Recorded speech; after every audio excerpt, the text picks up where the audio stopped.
আল্লাহু আকবার, আল্লাহু আকবার।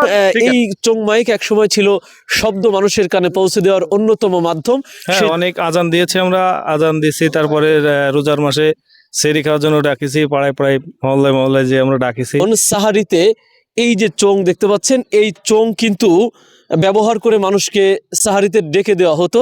আবার মসজিদের মাইক ছিল না, তখন এটাতে আজান দেওয়া হতো।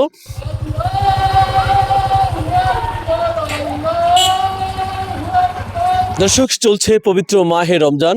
মাহে রমজানের প্রথম 10 দিনে আমরা রয়েছি, অর্থাৎ রহমতের 10 দিনে। তো আমরা ঘুরছিলাম অভয়নগরের বিভিন্ন এলাকায়, আমরা ঘুরেছি। ঘুরতে ঘুরতে আজ এসেছি যশোরের অভয়নগর উপজেলার কোটা গ্রামের পশ্চিম পাড়া এলাকায়। এখানে এসে যেটি একটা জিনিস আমাদের নজরে এসেছে, সেটি হচ্ছে এই যে চোং মাইক। এই চোং মাইকটি কিন্তু অনেক পুরাতন একটা চোং মাইক। এক সময় যখন আমাদের এই এলাকায় বিদ্যুতের ব্যবস্থা ছিল না, মাইকের ব্যবস্থা ছিল না, তখন সাহারিতে এই যে চোং দেখতে পাচ্ছেন, এই চোং কিন্তু ব্যবহার করে মানুষকে সাহারিতে ডেকে দেওয়া হতো। আবার মসজিদের মাইক ছিল না, তখন এটাতে আজান দেওয়া হতো। তবে সেই রেওয়াজ কিন্তু এই কোটার এই মসজিদে এসে আমরা এখনও লক্ষ্য করেছি। এই যে চোংটা দেখতে পাচ্ছেন, এই চোং দিয়ে কিছুক্ষণ আগে আসরের নামাজের আজান দিয়েছেন আমার পাশে যিনি রয়েছেন উনি। আপনার নাম কি? ইসাক আলী ফকির, মোহাম্মদ ইসাক আলী ফকির। ইসাক আলী ফকির, আপনি আজান দিচ্ছিলেন এই চোং দিয়ে, কতদিন ধরে আজান দিচ্ছেন? এ ধরেন আমার ছোট ধরে দেখতেছি আর কি, আমার চাচারা ছিল তখন দেখতেছি আর কি। এই চোং মাইক।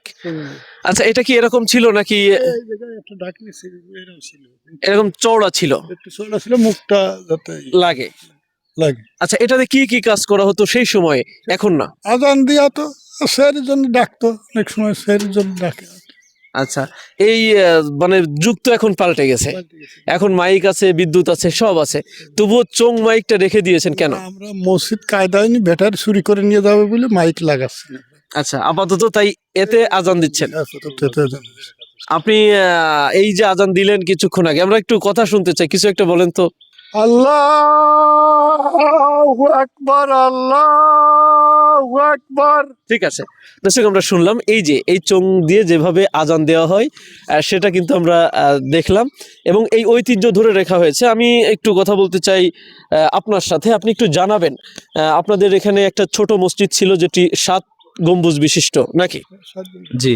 আচ্ছা, সেই 1 মিনিট, সেই গম্বুজওয়ালা মসজিদটি ভেঙে নতুন করে একটি বড় মসজিদ নির্মাণ করা হয়েছে। যে 7 গম্বুজ মসজিদ ছিল সেটি তো কে নির্মাণ করেছিল?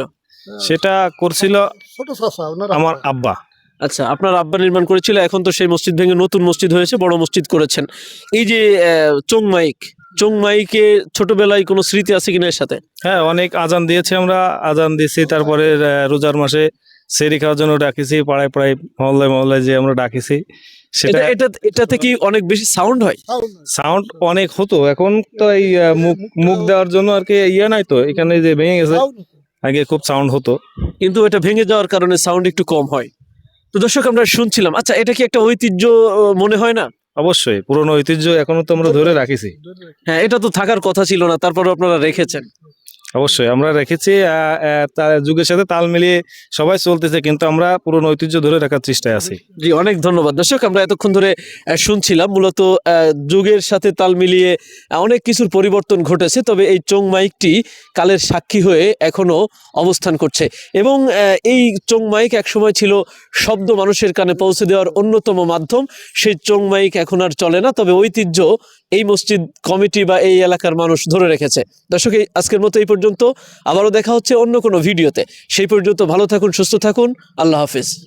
আপনি কি শিশু ও কিডনি রোগের বিশেষজ্ঞ ডাক্তার খুঁজছেন? তাহলে আর দেরি না করে আজই যোগাযোগ করুন ইউনিক ডায়াগনস্টিক অ্যান্ড কনসালটেশন সেন্টারে। এখানে নিয়মিত রোগী দেখছেন ডাক্তার মোহাম্মদ আওরঙ্গজেব, গাজী প্লাজা, সরকারি হাসপাতাল রোড, নওপাড়া, অভয়নগর, যশোর।